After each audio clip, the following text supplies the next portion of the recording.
और जिस तारीख का ऐलान था वो तारीख सामने आ गई है। जी हां, आ गई है यूपी पुलिस में भर्ती की तारीख। उत्तर प्रदेश सरकार ने यूपी पुलिस भर्ती परीक्षा की नई तारीखों का ऐलान कर दिया है।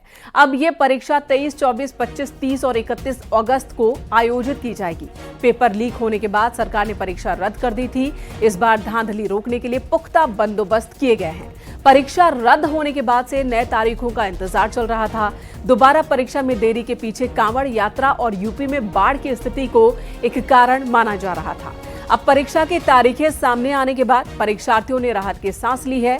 वहीं इस बार परीक्षा में धांधली ना हो, ये सुनिश्चित करना प्रशासन के सामने एक बड़ी चुनौती होगी। तारीख नई क्या है, क्या नया होगा इस बार की परीक्षा में, बात करने के लिए हमारे साथ उत्तर प्रदेश पुलिस भर्ती बोर्ड के अध्यक्ष राजीव कृष्णा है। सर, क्या नया होगा इस बार और नई तिथि क्या है? सबसे पहले तो मैं बताना चाहूंगा कि ये जो परीक्षा हो रही है इसकी तिथियां 23 अगस्त, 24 अगस्त, 25 अगस्त और 30 अगस्त और 31 अगस्त 2 वीकेंड्स हैं और 23 अगस्त को फ्राइडे है। इन तिथियों को निर्धारित किया गया है और जो इस बीच में शासन के द्वारा काफी मंथन के बाद, सभी से विचार विमर्श के बाद एक शासनादेश निकाला गया था जिसमें परीक्षा केंद्रों के चयन से लेकर उसके संचालन की सभी आयामों को इंक्लूड किया गया है। इस प्रकार से परीक्षा को पूर्ण रूप से शुचितापूर्व करने के लिए, बिल्कुल अच्छे तरीके से परीक्षा हो, उसके लिए इस शासनादेश में सभी प्रावधान हैं। ये परीक्षा उसी शासनादेश के प्रावधानों के अंतर्गत की जा रही है। साथ ही 1 जुलाई को शासन के द्वारा एक अध्यादेश भी जारी किया गया जिसमें परीक्षा में नकल, परीक्षा के लीक करने के मामले या इससे संबंधित सभी अपराध, इंपर्सनेशन का हो या इससे जुड़े हुए लोग कॉन्स्पिरेसी में शामिल हों, तो इन सभी के ऊपर इन सभी को एक कानूनी दायरे में लाया गया है और इसमें 1 करोड़ रुपए तक का जुर्माना और उम्र कैद तक की सजा या दोनों का प्रावधान रखा गया है। ये थे पुलिस भर्ती बोर्ड के डीजी राजीव कृष्णा, जिनका साफ साफ कहना है कि इस भर्ती को नजीर बनाने की पूरी कोशिश की जाएगी। सख्त कानून की निगरानी और देखरेख में इस परीक्षा का आयोजन होगा। कैमरामैन गोपी गिरी के साथ ऋषभ बड़ी त्रिपाठी, न्यूज़ 18 लखनऊ। इधर सीएम योगी ने विकास के कामों की मॉनिटरिंग को लेकर मीटिंग की है। सीएम योगी यूपी के सभी 18 मंडलों के जनप्रतिनिधियों के साथ लगातार मीटिंग कर रहे हैं और इसी कड़ी में आज मेरठ मंडल की बैठक बुलाई गई। सीएम योगी ने मेरठ मंडल के जनप्रतिनिधियों के साथ ये बैठक की है। विकास कार्यों, कानून व्यवस्था और अधिकारियों के रवैये की जानकारी ली। कुछ विधायकों ने अधिकारियों को लेकर अपनी परेशानियां भी बताई है। लोकसभा चुनाव में वोटिंग की विधानसभा वार चर्चा भी हो रही है। सीएम ने जनप्रतिनिधियों से जनता के बीच जाने और उनसे संवाद करने को कहा। सीएम योगी आज शाम प्रयागराज मंडल के जनप्रतिनिधियों के साथ मीटिंग करेंगे। मुद्दा केवल ये था कि पार्लियामेंट के जो चुनाव हुए हैं उन चुनावों में हम मेरठ मंडल की आज बैठक थी और उस मंडल में हम 5 सीट जीते हैं, उसकी एक समीक्षा थी।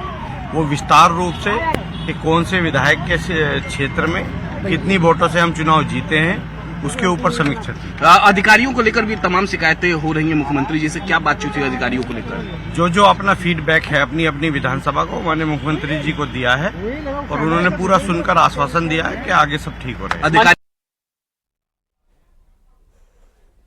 और जिन विधायकों और सांसदों ने सीएम योगी से मुलाकात की, उन्होंने मुख्यमंत्री के साथ हुई 1-to-1 मीटिंग के बाद क्या कहा, वो आपको सुनाते हैं। तो कुछ विकास के कार्यों की लिस्ट लेके आया हूँ। मुख्यमंत्री से अनुरोध करूंगा कि कुछ सड़कें वगैरह बन रही है, कुछ विकास के काम होने हैं, जल की कुछ समस्याएं, उनका बड़ी परियोजनाएं, उसमें मुख्यमंत्री का दखल जरूरी होता है, उसके लिए मैं आया।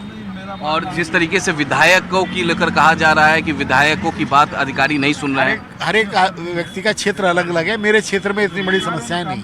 बात करेंगे अधिकारियों की मनमानी जो है ना, जिसने नरक कर दिया है और भाजपा का जो नुकसान किया है उसके बारे में हम हमेशा बात करते हैं, करेंगे आज भी। और मुख्यमंत्री बोल रहे हैं कि पुख्ता सबूत लेकर आएंगे सभी। बात सही है माननीय मुख्यमंत्री जी की, लेकिन सबूत होना क्या विधायक का कहना कम है क्या? मुख्यमंत्री जी समीक्षा कर रहे हैं और अपने पश्चिम के जो मेरे जनपद की जो भी समस्याएं हैं विकास से भी संबंधित उन्हें उठाएंगे। अधिकारी यदि मनमानी करते हैं तो माननीय मुख्यमंत्री जी निश्चित रूप से जान गए होंगे और उसका भी कहीं ना कहीं निराकरण मुख्यमंत्री जी निश्चित रूप से करेंगे और करना भी चाहिए।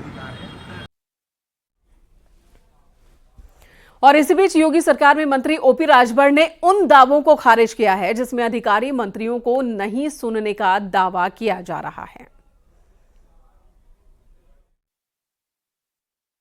मुख्यमंत्री जी जो कि प्रदेश के मालिक हैं 25 करोड़ आबादी के, तो उनकी जो पहल है वो सराहनीय है और ऐसा हमेशा होना भी चाहिए।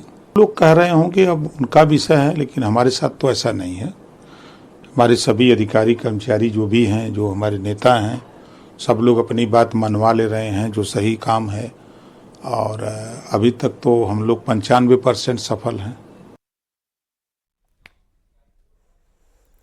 और इसी बीच आज एक और बड़ी खबर दिल्ली बीजेपी के कार्यकारी अध्यक्ष का फैसला जल्द ही होगा। किसी भी वक्त नए कार्यकारी अध्यक्ष का ऐलान हो जाएगा। फिलहाल बीजेपी के राष्ट्रीय अध्यक्ष हैं जेपी नड्डा। उनका कार्यकाल खत्म हो चुका है। उनके कार्यकाल को और बढ़ाया नहीं जा सकता क्योंकि वो मोदी कैबिनेट में अब मंत्री भी बना दिए गए हैं।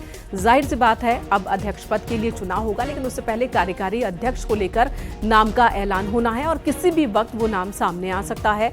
कई नाम पर अभी तक मंथन और चर्चा हो चुकी है। पीडीएफ फॉर्मूले को देखा जाए या फिर क्षेत्रीय समीकरण को साधा जाए, इन तमाम मुद्दों पर एक गहन विचार विमर्श बीजेपी के अंदर बीते कई दिनों से चल रहा है और अब बहुत जल्द वो नाम सामने हो सकता है।